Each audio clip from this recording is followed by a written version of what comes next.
යතරේදී දැන් අපි සූදානම් වෙන්නේ මහියංගන මහමෙවුනා භාවනා අසපුව විසින් සංවිධානය කරන ලද ඒ වැඩසටහන පිළිබඳව නවතම යාවත් කාලීනම තොරතුරු ඔබට කියන්න. ගිරාඳුරු කෝට්ටේ ප්‍රදේශය කේන්ද්‍ර කරගනිමින් මහියංගන මහමෙවුනා භාවනා අසපුවත් මේ ආකාරයෙන් සංවිධානය කරන්නට යෙදුණා. විශේෂයෙන්ම ඒ ප්‍රදේශවල අවතැන් වෙලා ඉන්න අපේම ආදරණීයන් වෙනුවෙන් අපිට හැකි පමණින් විශේෂයෙන්ම මහියංගන භාවනා අසපුවට සම්බන්ධ පිරිසට හැකි පමණින් උදව් උපකාර කරන්නට කටයුතු සූදානම් කළා. ඒ අතරදී පවුල් 50ක් තෝරාගෙන තමයි මේ ආකාරයෙන් මේ උදව් උපකාර කරන්නේ. ඔවුන්ට අවශ්‍ය කරන වියලි ආහාර ද්‍රව්‍ය විතරක් නෙවෙයි, අර අපි කිව්වා වගේම ආරම්භදී කිව්වා වගේම මේ අවශ්‍ය කරන ආහාර, ඒ කියන්නේ මේ වෙලාවේ බොහෝ නිවෙස්වල බතක් ඉදෙන්නේ නැහැ. ඒ වගේම ලිපක් මොලවන්න තැනක් නැහැ. එහෙම නිවෙසක්වත් නැහැ. සමහරට නිවස තිබුණ ඉඩමත් නැති අය ඉන්නවා. ඉතින් ඒ අයට රස්නේ පිට බත් ටිකක් ගන්න, ඒක ප්‍රණීතව ලබා දෙන්න සහ සකසා ලබා දෙන්නටත් කටයුතු සූදානම් කළා.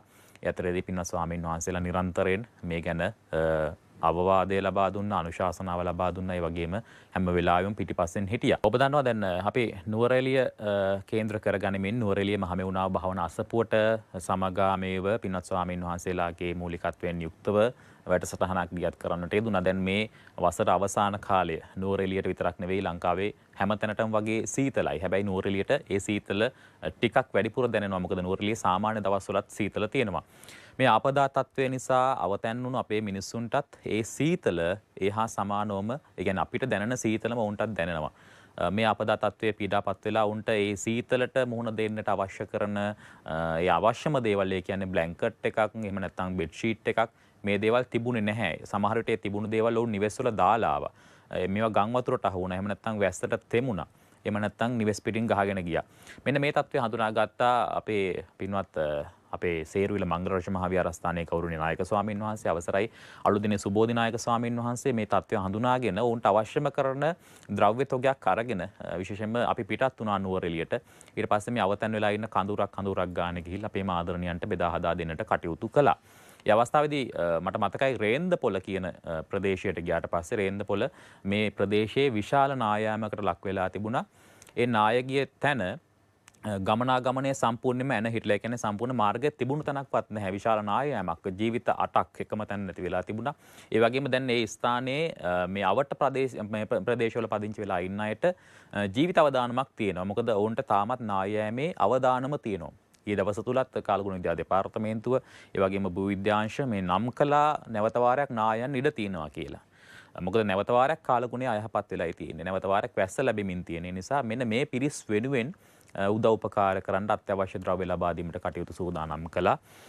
මේ නුවරඑළියේ බොහෝ ස්ථාන තවමත් ඒ නායෑමේ අවදානම තියෙනවා, ආපදා තත්ත්වයේ තියෙනවා, තාමත් අවතැන් වෙලා ඉන්නවා. අවතැන් කඳුරු ඉන්න අයට සමහරට මේ වෙද්දි යන්න ගෙයක්වත් නැති අයත් ඉන්නවා.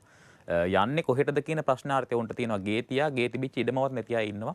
අපි දැන් සූදානම් වෙන්නේ මේ නුවරඑළිය අපේ ආදරණීය පිරිස් සහ අපේ පින්න ස්වාමින් වහන්සේලා මේ දක්වපු මේ කණ්ඩායමත් එක්ක බොහෝ පිරිසක් ඉන්න පින්න ස්වාමින් වහන්සේලා ඉන්නවා. රාජ්‍ය නිලධාරීන් ඉන්නවා. ආරක්ෂක අංශවල අපේ ආදරණීයයන් ඉන්නවා. මේ පිරිස් දක්වපු අදහස් පිළිබඳව ඔබට තොරතුරු කියන්නයි දැන් සූදානම් වෙන්නේ. අද දවසේ මේ හඳපොළ මේ සිටි මේ අසරණ පිරිස වෙනුවෙන් අද අපි ඒ බ්ලැන්කට් වලින් කොටසකුයි ඊළඟට වතුර හීටර්ස් ඒ වගේම අනිත් ඒ තියෙන දේවල් අද පූජා කරනවා. ඉතින් ඒ නිසා විශේෂයෙන් අපි ඒ ගාම සේවක ඇතුළු ඒ සංවිධායක මණ්ඩලයේ සියලු දෙනාට අපි මේ මොහොතේ මේ දේවල් සංකේතාත්මකව පූජා කිරීම සිදු වෙනවා. ගම් වතුර මේ ආපදා තත්වයන් හින්දා අපිට ශ්‍රද්ධා මාධ්‍ය ජාලයේ විදිහට ලොකු පීඩාවකට පත් වෙන්න සිද්ධ වුණා. ශ්‍රද්ධා රූපවාහිනිය වගේම ලක්විරු ගුවන්විදුලියත් මේ ආපදා තත්වයට මේවර දැඩිව මුහුණ දෙන්නට සිද්ධ වුණා. අපිත් බොහොම අමාරුවෙන් අපහසුයෙන් තමයි මේ දින ගණනා මුළුල්ලේ වැඩ කටයුතු කළේ. තවමත් ඒ විදිහමයි සියල්ල නැවත වාරයක් සකස් කර ගන්නට අපිට හැකියාව ලැබිලා නැහැ. මේ වෙද්දිත් ඒ වෙනුවෙන් මහන්සි වෙමින් ඉන්නේ.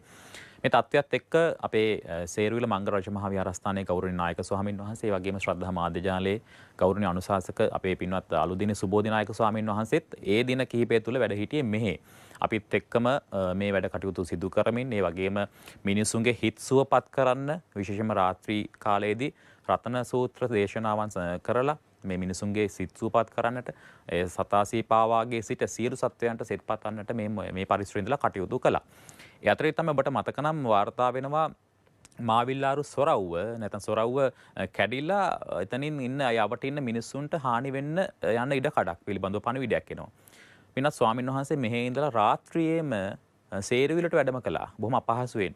කියන්නේ අවසාන අවස්ථාවේ තමයි වැඩම කරන්නේ. ඒ කියන්නේ ගම් වතුර එන්න ඔන්න මෙන්න තියෙන අවස්ථාවේ ස්වාමීන් වහන්සේ මේ සේරුවිලට වැඩම කරනවා. ඒ යන අතරතුරේදී පින්වත් ස්වාමීන් වහන්සේ විසින් පණිවිඩයක් නිකුත් කරන සමාජ මාධ්‍ය වලට සහ අනිකුත් මාධ්‍යයන් වලට මේ සම්බන්ධව දැනුවත් වෙන්න කියන කාරණාව.